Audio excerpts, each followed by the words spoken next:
Hey, what's going on, everyone? It's 5Speed here, and I'm wanting to bring you guys a Battlefield 4 live commentary, but it's not going to really be about the game. I'm just kind of messing around in here so that you guys have something to watch. But the topic, as you can see by the title, is going to be called How to Perfect Your Aim on the PC.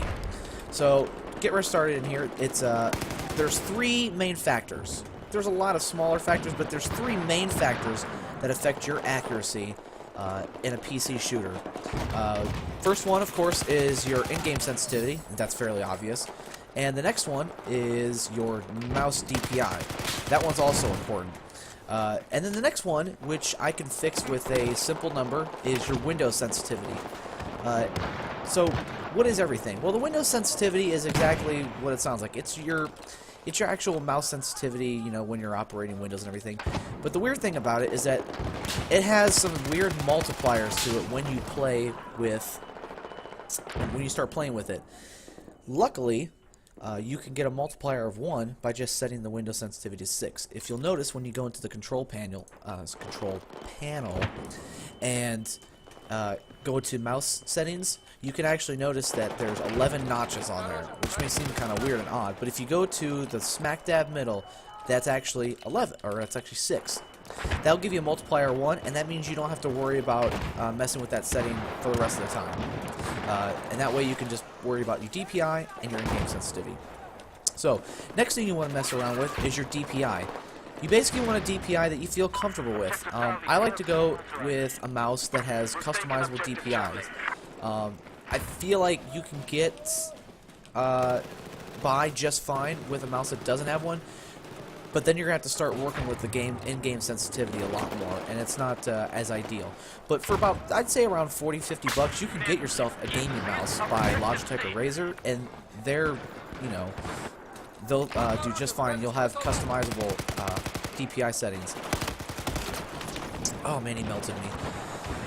I personally run with a 1500 DPI, and that allows me on my desktop to move from one spot to the other without having to do anything but basically flick my wrist, you know, pretty much the range of how my wrist moves. And that may not be comfortable for you. You may want something else, which is completely fine. Some people might want a 500 DPI or 1000. It's usually best to stick with like 500 meter increments or 500 unit increments at times, and then tweak your way from there.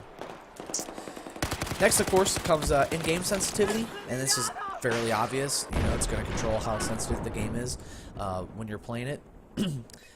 With my 1500 DPI, I run a 1 sensitivity, which some of you may be thinking, oh, that sounds like super low, you know, I would never want to run that because I feel like it'd take forever to turn. Well, the plus side is that when I have such a fairly high DPI, it allows me to have a kind of nice balance, actually. I get this nice balance in the game where I have super fast movements when I need to, when I flick my wrist, but at the same time, I also get fine control when I need to have the really high precision. Now, there are calculators on the internet which, if you try to change up your DPI and you say, you know, hey, I want to try using this DPI instead of like this, like I want to go to 500 instead of 1500, there are calculators that will tell you what sensitivity you want to run. So, for example, a 1500 DPI on 1 sensitivity translates to a 500 DPI with a 3 sensitivity. And if you try both of those out, you'll actually notice it feels the exact same. And that's just how the math ends up working out. But I'd say try giving 1500 and 1 sensitivity a go, and if you don't like that, try 500 and 3. And this is a good place to start. One of the other factors you need to look into, there's a couple, like, you know, monitor speeds and stuff like that, but those are never really that important for getting better aim.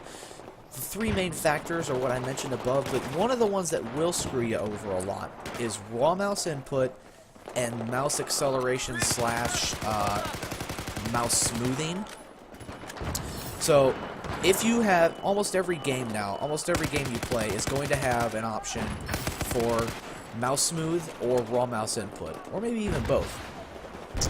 If you have the option to have mouse smoothing or mouse acceleration, you want to disable it.